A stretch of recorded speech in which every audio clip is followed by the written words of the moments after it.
Once again, welcome to all of you with another topic of ancient history.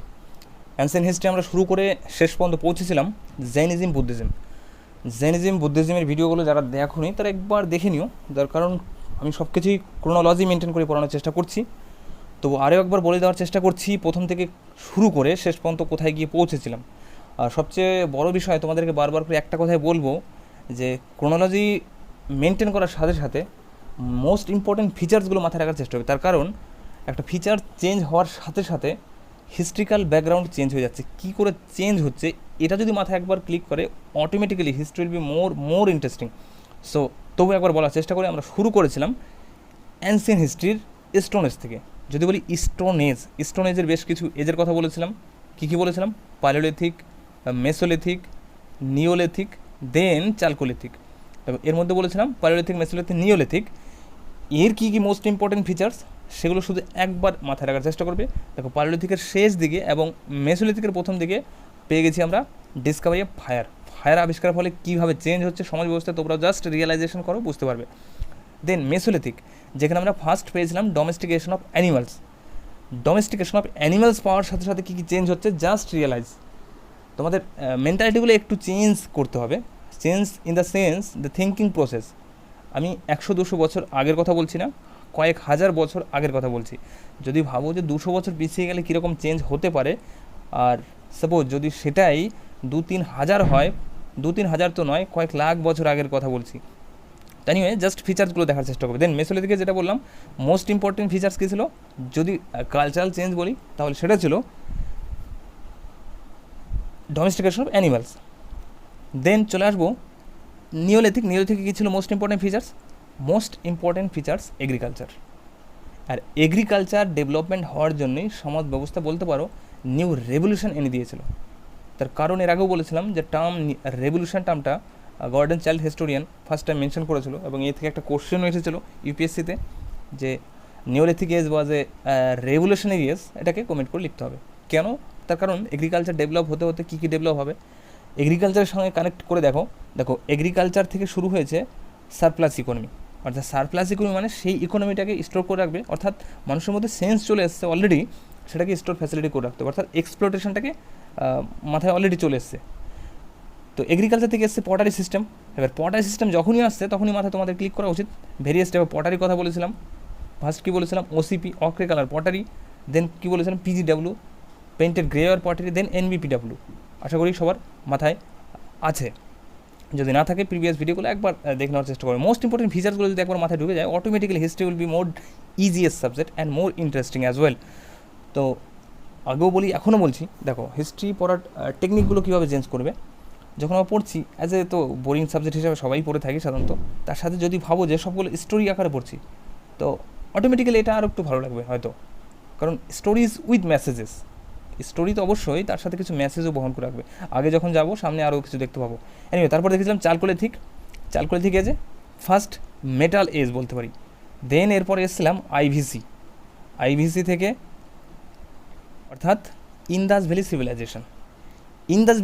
আগে আরও একটা term মাথায় রাখার চেষ্টা করবে। এর সাথে সাথে বলেছিলাম একটা কালচারাল আরও একটা এভিডেন্স, ইন্ডিয়ান সাবকন্টিনেন্টের মধ্যে ফার্স্ট কালচারের দিক থেকে ডেভেলপমেন্ট একটা এরিয়া, অর্থাৎ ফার্স্ট সিভিলাইজেশন ইন্ডিয়ান সাবকন্টিনেন্টে, সেটা ছিল কি মেহেরগড় সিভিলাইজেশন। আশা করি সবার মনে আছে। মেহেরগড়ের পর আমরা পড়েছি ইন্দাস ভ্যালি সিভিলাইজেশনের কোথায় কী মোস্ট ইম্পর্টেন্ট ফিচার চলেছে আমি সব ডিটেলস অলরেডি সব বলেছি। দেন তারপর আমরা এসেছি ভেদিক এজের মূল বিষয় দুটো ভাগে বিভক্ত, আর্লি বেদিক অ্যান্ড লেটার বেদিক যদি ক্লিয়ার মাথায় থাকে অনেক কিছুই ইজিলি বুঝতে পারবে। আর্লি বেদিক অ্যান্ড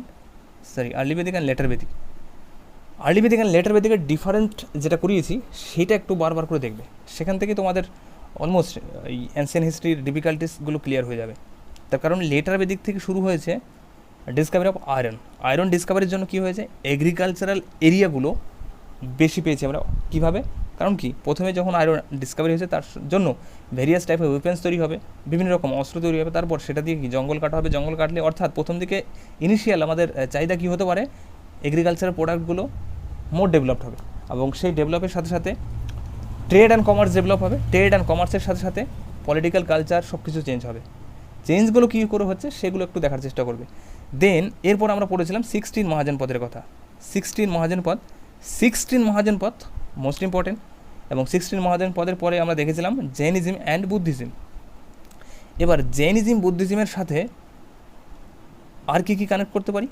দেখো, জৈনিজম এবং বুদ্ধিজম মোস্ট ইম্পর্টেন্ট এরিয়াগুলো দেখার চেষ্টা করি, তার সাথে আরও কিছু সেক্টরের কথাও বলেছিলাম, আশা করি আরও 2-3টে সেক্টরের কথা বলেছিলাম। Charvaka, Ajeevika, more than 60 sect সে সময় রাইজ হয়েছিল, তার মধ্যে মোস্ট ইম্পর্টেন্ট 4টে বলেছি, এবং তার মধ্যেও সবচেয়ে বেশি দুটো যেটা ম্যাক্সিমাম পরীক্ষায় থাকে সেটা হচ্ছে জৈনিজম বুদ্ধিজম। দেখো, এর সাথে আমি একটা জিনিস যেটা বলিনি, 16 মহাজনপদ বলতে গিয়ে ভারতবর্ষে ফার্স্ট টাইম ফরেন ইনভেডার, যদি বলা হয় question who are the first invader as a foreigner, যদি বলি ফার্স্ট ফরেন ইনভেডার ভারতবর্ষে কে ছিল সেটা তোমাদের আমি বলিনি। সবাই বলবে কি আলেকজান্ডার। নো, আলেকজান্ডার আগেও পার্সিয়ান ইনভেডার। ফার্স্ট যদি বলি ফরেন হিসাবে ভারতবর্ষে এসেছে সেটা পার্সিয়ানরা। এবার পার্সিয়ানদের কেন ইম্পর্টেন্ট, দেখো আমাদের কাছে এভিডেন্স তো খুব কম রয়েছে, এভিডেন্স মিনস সোর্সেস খুব কম রয়েছে, সোর্সেস, এবং তাদের হিস্ট্রি সেটাও খুব কমভাবে রয়েছে। তার কারণ খুব অল্প কিছু বইয়ে বেদে কিছু মেনশন আছে, এবং হেরোডোটাসের মতো হিস্টোরিয়ানও সেটা মেনশন করেছে 1-2 জায়গাতে, তার বাইরে তো খুব একটা এভিডেন্স। বাট তাদের যে ইতিহাস মানে যতদিন ধরে ছিল সেটা খুব ইম্পর্টেন্ট। আমরা মোস্টলি হিস্ট্রি যখন পড়ছি, নর্থ ইন্ডিয়ান হিস্ট্রি পড়ছি, নর্থ ইন্ডিয়ান হিস্ট্রিতেই এই বিষয়গুলো ঘটবে। নর্থ ইন্ডিয়া পাঞ্জাবের এরিয়া বিশেষ করে পার্সিয়ান ইনভেডার হবে। ফার্স্ট ইনভেডার যদি বলি সাইরাস, সাইরাসের পর থেকে আসবে দারাইস 1, দারাইসের পর আরও একজন আসবে জার্জেস, জার্জেসের পর এগেইন দারাইস 2, দেন দারাইস 3, অর্থাৎ দারাইস 3-এর সময় আলেকজান্ডার ভারতবর্ষে প্রবেশ করবে। তো যদি বলা হয় ফার্স্ট ফরেন ইনভেডার দেন হবে পার্সিয়ান, এবং পার্সিয়ানদের মধ্যে ফার্স্ট যদি হয় সাইরাস। দেখো, যদি কখনো কখনো অপশানের সঙ্গে একটু প্রবলেম হতে পারে, অপশান অনেক সময় সাইরাস দেয়া থাকে না। এবার সাইরাস যদি না থাকে অর্থাৎ তাহলে কী হবে, সাইরাস না থাকলে দরায়ুস হবে, দরায়ুসের মধ্যে ফার্স্ট সেকেন্ড থার্ড যেটা হবে। এবং ম্যাক্সিমাম জায়গাতে আমি দেখেছি, ম্যাক্সিমাম নয় বেশ কিছু জায়গাতে দেখেছি যে একটু অ্যান্সারটা ভুলভাবে অ্যাকসেপ্ট করেছে, শুধু অপশানটার উপরে মাথায় রাখবে। অপশানে সাইরাসটা ম্যাক্সিমাম জায়গাতে আমি দেখিনি, তাই অপশান দারাইস 1 দারাইস 2 হয়েছে। বাট বলছি এটা পার্সিয়ান ইনভেডার, বাট এর বাইরে কিছু জানার দরকার নেই। এটা 16 মহাজনপদের মধ্যে যদি বলি কোথায় অ্যাটাক করেছিল, 16 মহাজনপদের মধ্যে সেটা ছিল কম্বোজ, মাদ্রা, গান্ধার এরিয়া। গান্ধার মেনলি পাকিস্তান আফগানিস্তানে অবস্থিত। এবং এছাড়াও আমি যদি বলি যে আলেকজান্ডার যখন আসে সে কখন কোন দিক দিয়ে এসছে, সেটাও গান্ধার এরিয়া থেকে আসবে। যখন আলেকজান্ডার ভারতবর্ষে প্রবেশ করে তখন কে ছিল আমাদের রাজা? নন্দ ডাইনেস্টি, এবং সে সময় আমরা আগে গিয়ে সে ডিটেলস বলবো। যাই হোক, আজকে আমরা ফার্স্ট পড়বো হারিয়াং ডাইনেস্টি, অর্থাৎ first historical dynasty in India. ইন্ডিয়াতে ফার্স্ট কোনো ডাইনেস্টির সম্বন্ধে পড়বো, অর্থাৎ রাজবংশ। দেখো, এর মানে ফাউন্ডার হারিয়াং ডাইনেস্টি কীভাবে এসেছে এবং কে ফাউন্ডার, এ নিয়ে অনেক রকম থাকতে পারে, তবে ম্যাক্সিমাম জায়গাতে তোমাদের পরীক্ষায় যেটা থাকবে সেটাই আমি বলার চেষ্টা করবো। এর বাইরে মাইথোলজিক্যাল বিষয় হয়ে আসবে সেটা। হারিয়াং ডাইনেস্টি ফাউন্ডার তো আমরা বইতে যেটা পড়বো সেটা বিম্বিসার, বাট এর বাইরে যেমন মাইথোলজিক্যাল মহাভারতের বাইরেও অনেক কিছু পাবো। বলা হয় যে ফার্স্ট হিস্ট্রিক্যাল ডাইনেস্টি হারিয়াং ডাইনেস্টি নয়, অনেক জায়গাতে সেটাও বলা রয়েছে, কারণ সেখানে ডাইনেস্টি বৃহদ্রথ নামে একটা ডাইনেস্টির কথা বলা হয়েছে। প্র্যাকটিক্যালি আবার কোথাও এই ডাইনেস্টির কথা মেনশন নেই, বাট জারাসন্ধের কথা সবাই শুনে থাকবে। জারাসন্ধ মহাভারতও রয়েছে, জারাসন্ধকে কে হারিয়েছিল মহাভারতে? ভীম, সেটা অনেকে মহাভারত যারা দেখেছো তারা হয়তো জানবে। দেন আবার কোথাও বলা হয় জারাসন্ধ কিংবা ভীম, কিংবা বৃহদ্রথ, আবার কোথাও প্রদ্যুৎ ডাইনেস্টির কথা বলেছে যে হারিয়াং ডাইনেস্টির আগে সেটা শুরু হয়েছিল। কিন্তু আমাদের ম্যাক্সিমাম জায়গাতে অ্যাকসেপ্টেড থিওরি হিসাবে ফার্স্ট ডাইনেস্টি যদি পড়তে হয় সেটা আমাদের হারিয়াং ডাইনেস্টি পড়তে হবে, এবং এর ফাউন্ডার হিসেবে আমরা জানবো বিম্বিসারকে। এর আগে কারা ছিল সেগুলো আমাদের না জানলেও চলবে। তবে যদি বলে এগুলো আমরা এভিডেন্স কোথায় পেয়েছি, mostly Rigveda and Mahabharata and several mythological book যেগুলো রয়েছে সেগুলোতে কয়েকবার মেনশন আছে। তো সোর্সেস তো এখান থেকে খুব একটা আসবে না, জাস্ট ফাউন্ডারকে সেটা হয়তো আসতে পারে। তো চলো দেখি আমরা কি আছে। টাইম পিরিয়ড যদি বলি 545 আমি এখানে বলেছি, 545 থেকে 430, বাট কোনো বইয়ে হয়তো এটা অন্য রকম থাকতে পারে, এই নিয়ে কোনো কনফিউশন হওয়ার ব্যাপার নেই। ফুল ডাইনেস্টির হিস্ট্রি কথা বলেছি। দেন বিম্বিসারের টাইম পিরিয়ড 545 থেকে 492, কোথাও হয়তো 91, কোথাও 90, কোথাও টাইম পিরিয়ড শুরুয়াত টাইমটাও হয়তো ডিফারেন্ট পাবে। তো এগুলো কনফিউশন হওয়ার কিছু নেই, এক বই এক রকম রয়েছে। এই বিষয়টা কোনো বইয়ে একমত পাবে না, তো অপশানের মধ্যে তোমাদের ডিপেন্ড করবে যে কোনটা হতে পারে। So B conscious. তো চলে আসি ফার্স্ট ফাউন্ডার তো আগে বললাম বিম্বিসার। এবার বিম্বিসার যিনি ছিলেন one of the kind hearted person at that time বলা হয়ে থাকে, সুশাসক ছিল, যার টাইটেল ছিল শ্রেণিক। পরীক্ষা অনেকবার এসেছে এবং বিম্বিসারের পিতার নাম অনেক সময় ভট্ট হিসাবে কারো নাম পেয়ে থাকি, কোথাও প্রদ্যুতের নাম পেয়ে থাকি, কোথাও বৃহদ্রথের নামও পেয়ে থাকি, বা সেভেল জায়গায় সেভেল রয়েছে, বাট পৃথিবীর কোনো পরীক্ষাতে আজ পর্যন্ত আসেনি যে বিম্বিসারের পিতার নাম কি। তো অতএব এটা নিয়ে কোনো মাথা ব্যথা হওয়ার কথা নয়। তো চলে আসি নেক্সট, হিজ কন্টেম্পোরারিজ অর্থাৎ এর সমসাময়িক কারা ছিল, এটা খুব ইম্পর্টেন্ট, পরীক্ষা অনেকবার এসেছে এবং বহুবার আগামীতেও আসবে। সমসাময়িক দেখো 16 মহাজনপদের যে ম্যাপটা দেখিয়েছিলাম তোমাদেরকে, সেই ম্যাপটা কিন্তু মাথায় থাকা উচিত, অর্থাৎ অল টাইম এটা ক্লিয়ার থাকা চাই, আদারওয়াইজ হিস্ট্রি পড়তেই বোরিং যেটা হচ্ছে আরও বেশি বোরিং ফিল হবে। তো ফার্স্টলি কোশালরাজ প্রসেনজিৎ। কোশাল 16 মহাজনপদের কোথায় অবস্থিত সেটা একবার দেখে নিবে, যেটা আমি এর আগের ভিডিওতেই বলেছি। 16 মহাজনপদের মধ্যে সেই প্রসেনজিৎ ছিল কোশালের রাজা, দেন প্রদ্যুৎ ছিল অবন্তীর রাজা। এই অবন্তী মোস্ট ইম্পর্টেন্ট একটা জায়গা, যার উপরে সেভারাল সিনেমাও বেরিয়েছে অলরেডি।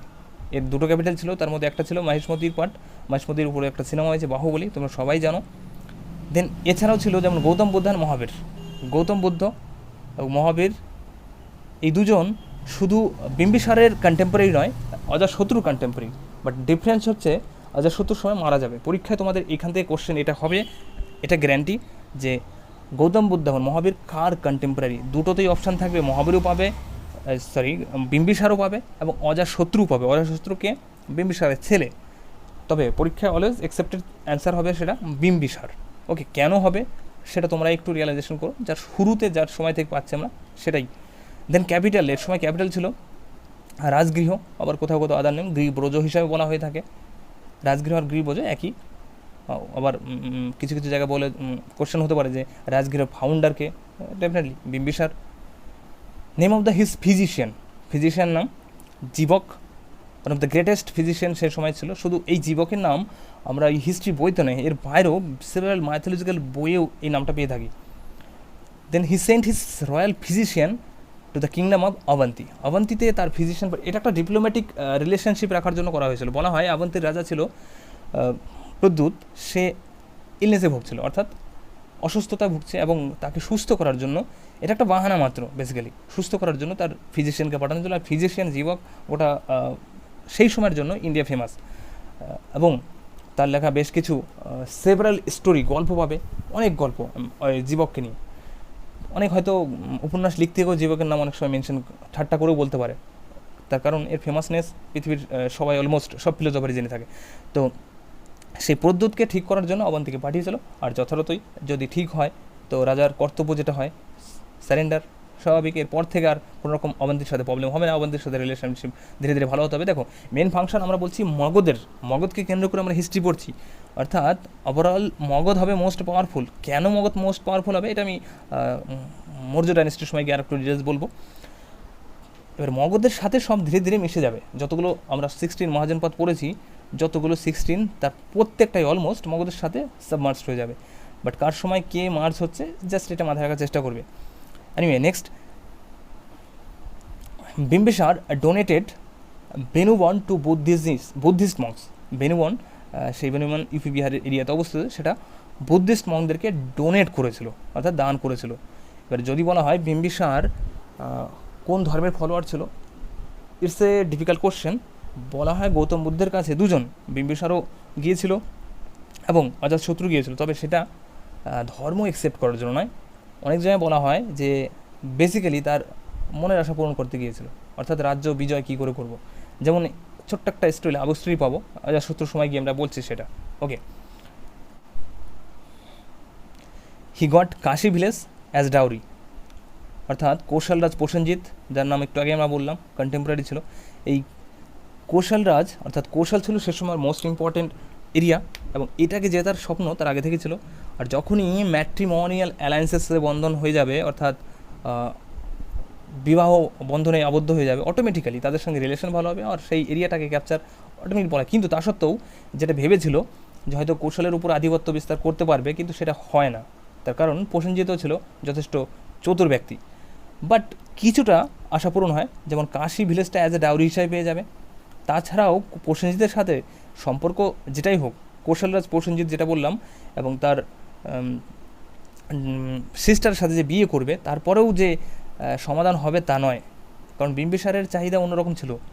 তার বিবাহবন্ধন থাকার সত্ত্বেও প্রসেনজিতের সঙ্গে অ্যাটাকও করেছে, কিন্তু প্রসেনজিৎ কখনো স্যারেন্ডার করেনি। বাট এই আশাটা পূর্ণ হবে প্রসেনজিৎ মরে যাওয়ার পর, বাট সে মরে গেলেও অলরেডি বিম্বিসারও মারা যাবে। অজাতশত্রুর সময় গিয়ে কাশী এই কৌশলরাজ মগধের আন্ডারে আসবে।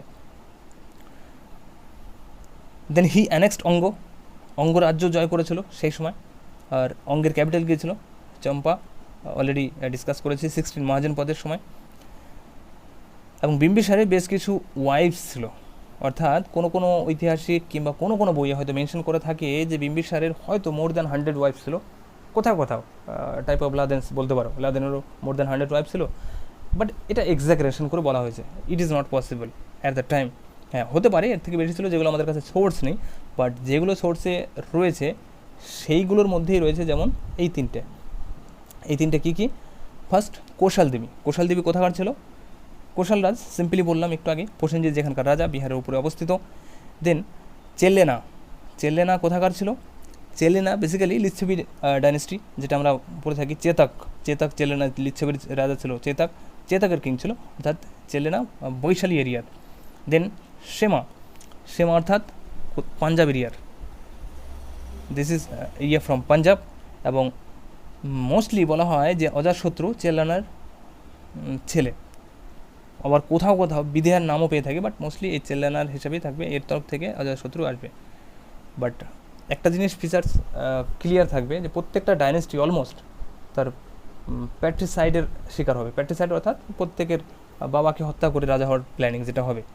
যদিও এর মধ্যে অনেক কাহিনী পাই আমরা যে অজাতশত্রু মারতে চেয়েছিল যখন বিম্বিসারকে, বলা হয়ে থাকে এটা বিভিন্ন স্টোরিতে বলে থাকে যে তার কারণ লালসা। যদিও বিম্বিসার তার ছেলের নামে অলরেডি সব কিছু লিখিয়ে দিয়েছিল, বাট সেটা জানতো না এই অজাতশত্রু যে অলরেডি ওর নামে লিখে দেওয়া হয়েছে। বাট তারপরেও যখন বিম্বিসার শুনলো যে ওকে অ্যাটাক করার জন্য ছেলে বিম্বিসার বলা হয় নিজেই সুইসাইড করেছে পরবর্তীকালে। যখন আবার মরে যাওয়ার পর শুনলো অজাতশত্রু যে আমাকে অলরেডি আগে দান করে দিয়েছে, তখন আবার সেটাকে আফসোস করেছে। বাট পরে আফসোস করে কী হবে? ছোট্ট একটা স্টোরি, এর বাইরেও একটা ইন্টারেস্টিং স্টোরি অজাতশত্রুর সময়ের সাথে আমি লিঙ্ক আপ করার চেষ্টা করছি, that is love story. So next চলে আসে আমরা অজাতশত্রু। এই অজাতশত্রুর টাইম পিরিয়ড 92 থেকে 460 পর্যন্ত। He was the greatest ruler of the dynasty, এই যুগের সর্বশ্রেষ্ঠ রাজা। তার কারণ হিসাবেও আমরা দেখতে পাবো একটু আগে যে এর সাথে অবশ্যই কানেক্টেড পাবো আমরা গৌতম বুদ্ধের।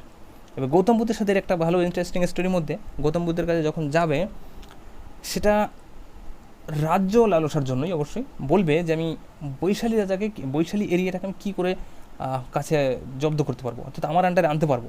যখন গৌতম বুদ্ধকে এই প্রশ্ন করা হয়, গৌতম বুদ্ধ বলে যে বৈশালীর রাজা কি যখন ডিসিশন নেয় কোনো, সেটা কি সব প্রজাদের কথা শুনে ডিসিশন নেয়? তখন অজাতশত্রু বলে হ্যাঁ, সবার কথা শুনেই ডিসিশন নিয়ে থাকে। তখন গৌতম বুদ্ধ রিপ্লাই করেছিল, তাহলে ইট ওয়াজ ডিফিকাল্ট ফর ইউ, এটা তো তোমার জন্য ডিফিকাল্ট হওয়াটাই স্বাভাবিক।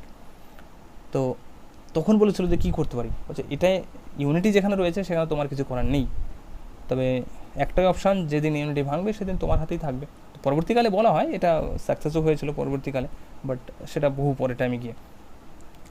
So Ajatashatru was the greatest ruler. The next চলে আসে, he killed his own father. একটু আগে বললাম তার বাবাকে মেরে সিংহাসনে বসেছে।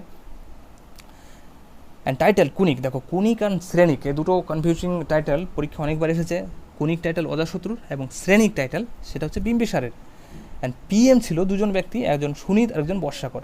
আবার কোথাও মেনশন করা রয়েছে বর্ষাকরের বিষয়টা, পারহ্যাপস হয়তো তার ওয়াইফ কোথাও মেনশন করেছে, বাট মোস্টলি বর্ষাকরকে পিএম হিসেবে আমরা জেনে থাকি, এবং সুনীত তো ম্যাক্সিমাম পরীক্ষাতে বর্ষাকরের নামটা পেয়ে থাকবে তোমরা। দেন অজাতশত্রু এর সময় দুটো ইম্পর্টেন্ট, যেটা হচ্ছে বুদ্ধিস্ট কাউন্সিলিং ফার্স্ট হবে।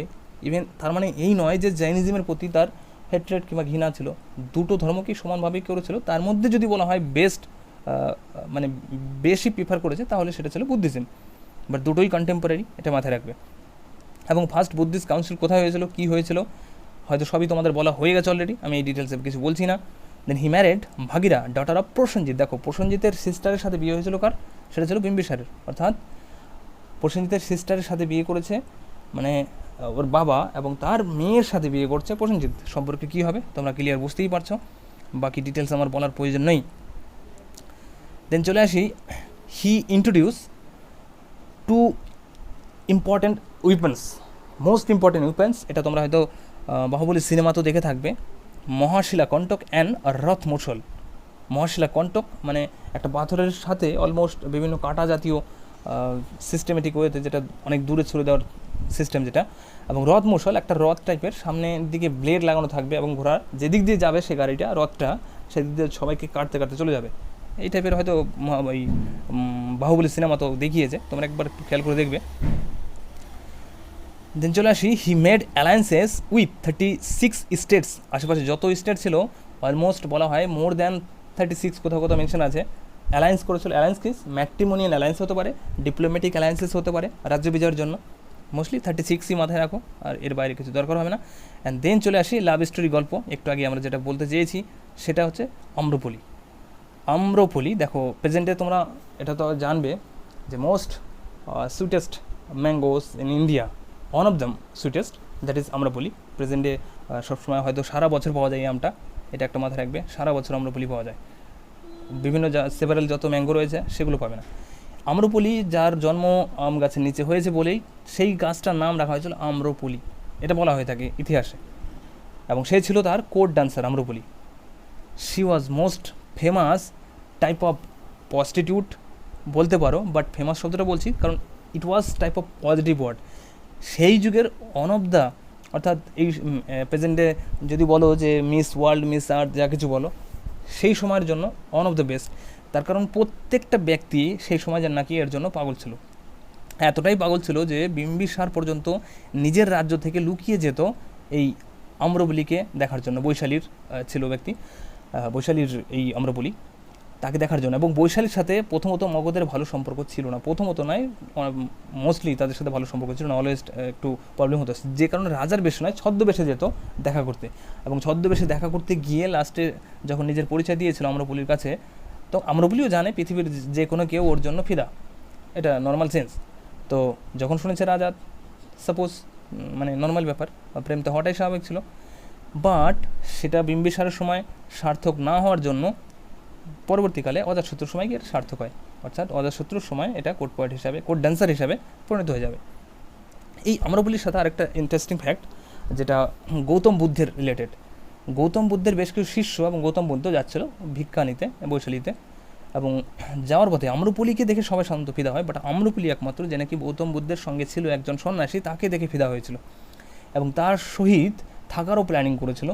তখন সেই সন্ন্যাসীটাকে বলেছিল যে তুমি আমার এখানে থেকে যাও, এখন হয়তো সামনে ব্যাড সিজন আসছে, রেনি সিজন, 2-4 দিন আমার এখানে থেকে যাও। বাকিরা সবাইকে থাকতে বলেছিল, বাট ওকে বলেছিল নিজের পার্সোনাল রুমে থাকার জন্য। বাট প্রবলেম, বাকিরা সবাই একটু ঈর্ষাতে জ্বলে গেছিলো যে হয়তো এ ভুল পথে যাচ্ছে, মানে যেই সন্ন্যাসীটাকে দেওয়া হয়েছিল অনুমতি, মানে অনুমতি দেওয়া কি গৌতম বুদ্ধ পরে দিয়েছিল অনুমতি। তো যখন সে শিষ্যটা গৌতম বুদ্ধকে মানে অনুমতি চাইতে গেলো গৌতম বুদ্ধের কাছে যে আমাকে এই প্রস্তাব দিয়েছে, বাট আমি থাকতে চাই, তখন গৌতম বুদ্ধকে অনুমতি দিয়ে দেবে। এবার দিয়ে দেওয়াতে কী হবে, বাকি যারা সন্ন্যাসী ছিল তারা যাবে রেগে যে এটা কী করে সম্ভব, সবাই জানে আম্রপলি একটা প্রস্টিটিউট, তার সাথে থাকার অনুমতি কী করে দিয়ে থাকে। তখন গৌতম বুদ্ধ বলবে যে ওর প্রতি আমার এতটাই ভরসা আছে যে ও যে কোনো জায়গায় থাকুক না কেন ও ফুললি 100% পিওর থাকবে। 3 মাস থাকার পর বলা হয়, যেখানে 2-3 দিনের কথা বলা হয়েছে, 3 মাস থাকার পর যখন গৌতম বুদ্ধের কাছে আসবে এবং সেই সন্ন্যাসীর পিছিয়ে পিছিয়ে আম্রপলিও চলে যাবে, এবং আম্রপলি যাওয়ার পর গৌতম বুদ্ধকে বলবে যে আমিও আপনার সন্ন্যাসী, আমিও আপনার আন্ডারে মানে সারেন্ডার করতে চাই। পৃথিবীর সবাই আমাকে দেখে যারা পাগল হয়, এবং একমাত্র যাকে আমি কোনো রকম পাগল করতে পারিনি, 3 মাস আমার কাছে থেকেছে, বাট আমি কোনো রকমই তাকে কোনো কথাতেই কোনো প্রলোভনে পা দিতে পারিনি, কোনো রকমভাবেই এক কথায় পটাতে পারিনি সিম্পল ভাষায়। বাট লেটার অন কী হবে, সেও গৌতম বুদ্ধের সাথে শিষ্য হয়ে যাবে। তো এছাড়াও আবার বলা হয় আম্রপলির সাথে লাভ স্টোরি যে অজাতশত্রুর কাহিনী আছে, সেখানেও যখন বিম্বিসার আম্রপলির কাছে গিয়েছিল তখনই নাকি একটা যুদ্ধ হয়েছিল মগধের রাজার সাথে। বাট সেই যুদ্ধে আম্রপলি বলবে যে যুদ্ধটাকে থামিয়ে দেওয়ার কথা বলো, যুদ্ধটাকে থামিয়ে দেওয়া হবে, বাট অজাতশত্রু সেটাকে প্ল্যানিংলি বাবাকে মেরে বাট আম্রপলিকে নিজের কোর্ট ডান্সার হিসেবে রেখে দেবে। So don't take it negatively, it's a historical story. আগে বলেছি history nothing but stories with messages. কী কী মেসেজ দিয়ে থাকে সেগুলো একটু রিয়েলাইজেশন করার চেষ্টা করবে, যা আগে ঘটেছে তা এখন ঘটবে, আগামীতেও ঘটবে, সেটা রিপিট হয়, কোথাও কোথাও শুনবেই এটা যে হিস্ট্রি রিপিটস ইটসেলফ, যা যা হয়েছে তা আজও হবে। একটা শিক্ষা নিয়ে নেওয়া যায় যে আগামীতে যা হয়েছে, পাস্টে যা হয়েছে সেটাকে মেনটেন করে আগামীতে যেন সেই ভুলগুলো আর না করি, শুধরে নিয়ে গিয়ে কিছু করি। কিন্তু কিছু কিছু লোক তো সারা জীবন সেই ভুল করেই যাবে। So don't worry, it's a natural fact. Next চলে আসি, he captured Kosala after the death of Prasenjit. একটু আগে বলেছিলাম প্রসেনজিৎ মরে যাওয়ার পর এই কোশাল রাজ্য দখল করার স্বপ্ন পূরণ করতে পেরেছিল অজাতশত্রু, অর্থাৎ মগধের আন্ডারে স্যারেন্ডার হয়েছিল কোশাল রাজ্য। মহাবীর অ্যান্ড গৌতম বুদ্ধ দুজনে মারা যাবে এক টাইমে, অর্থাৎ অজাতশত্রুর সময় মহাবীর এবং গৌতম বুদ্ধ ডাইট। কোথায় কোথায় মারা যাবে গৌতম বুদ্ধ সেটা সবাইকে অলরেডি বলে দেওয়া রয়েছে, এগুলো আর আমি এখানে ডিটেলস বলছি না। দেন উদয়ন, দেখো এই যে অজাতশত্রুর পরে আমরা ডিরেক্ট বলছি উদয়ন, উদয়নের পরেও অনেক রাজা, যেগুলো রাজার নাম আমি বলবো না, ম্যাক্সিমাম বইগুলোতে সেগুলো মেনশনও নেই। হি ওয়াজ নোন অ্যাজ উদয় ভদ্র অ্যাজ ওয়েল, এবং যে ভারতবর্ষের এখন মন্ত one of the most important city তৈরি করেছে, যেটা পাটনা, এবং সেই সময় সেটাকে বলতাম পাটলিপুত্র। হি ডিসকভার্ড পাটলিপুত্র, প্রেজেন্টে পাটনা, এবং পাটলিপুত্র নামে প্রেজেন্টে এক স্টেশনও রয়েছে, যদিও সেই স্টেশন পাটনা থেকে একটু আলাদা জায়গাতে অবস্থিত। এরপরে আমরা যদি বলি last rural, that is Nagadasaka, এবং নাগদশককে দিয়েই আমাদের আজকের হরিয়ঙ্ক ডাইনেস্টি শেষ হচ্ছে। নাগদশক ছিল লাস্ট রুলার। তার আগে এক দুটো information, his contemporary king Avanti, একটু আগে বলেছিলাম বিম্বিসারের কন্টেম্পোরারি ছিল অবন্তী থেকে বদ্যুৎ, এবং উদয়ের সময় অবন্তীতে কে ছিল, পালক। জাস্ট কনফিউশন যেন না হয় এই বিষয়টা। হি ট্রান্সফার হিজ ক্যাপিটাল আর রাজগৃহ টু পাটলিপুত্র, রাজগৃহ ছিল বিম্বিসারের সময়, সেটা ট্রান্সফার হবে কার সময়, উদয়ভদ্রের সময়। উদয়ভদ্র কেন, উদয়ন কিংবা উদয়ভদ্র একই ব্যক্তি, সে পাটলিপুত্র সিটিটাকে তৈরি করেছে, এবং এটা শুধু রেফারেন্স হিসাবে এটা নয়, আরও সেভারাল ফরেনার যত এসছে পরবর্তীকালে সেটার এভিডেন্স আমরা পাবো। মেগাস্তিনিসের লেখা থেকেও পরবর্তীকালে সেই বিষয়গুলো আমরা কিছুটা হলেও পেয়েছি। দেন লাস্ট রুলার বললাম একটু আগে, Nagadasaka was the last ruler, এবং এই নাগদশক মারা যাবে কী করে, কিল্ড হিজ ওন জেনারেল, যার নাম ছিল শিশুনাগ, এবং এই শিশুনাগ ডাইনেস্টি শুরু হবে এরপর থেকে। এই শিশুনাগ ডাইনেস্টি এবং নন্দ ডাইনেস্টি দুটো আমি সেপারেটলি নেক্সট ভিডিওতে বলবো, আজ এই পর্যন্তই থাক। হয়তো এর সাথেই আমি আজকালকের মধ্যেই করে দেবো। একটু প্রবলেমের জন্য এটা হচ্ছে, তোমরা শুধু কিপ কন্টিনিউ, কারো আমি কমেন্ট করতে পাচ্ছি না, জানি না কেউ দেখছো কি দেখছো না, কারো রিপ্লাই না আসলে আমি কী করে বুঝবো কে কীভাবে পড়ছো। এনিওয়ে, যার যেরকম ডাউট, এটা একটা ফেস টু ফেস ক্লাস হলে এই বিষয়গুলো ক্লিয়ার হয়ে যায়, ডাউটগুলো ক্লিয়ার করে দেওয়ার বিষয়গুলো। অনেকে হয়তো ডাউট থেকে গেছে যেটা আমার ক্লিয়ার করার অপশান নেই। ইভেন কেউ বলছে অনলাইনের কথা, বাট অনলাইনে আমার সম্ভব নয়, তার কারণ আমার সেই সিস্টেমেটিক কিছু নেই। এনিওয়ে, সবাইকে গুড লাক।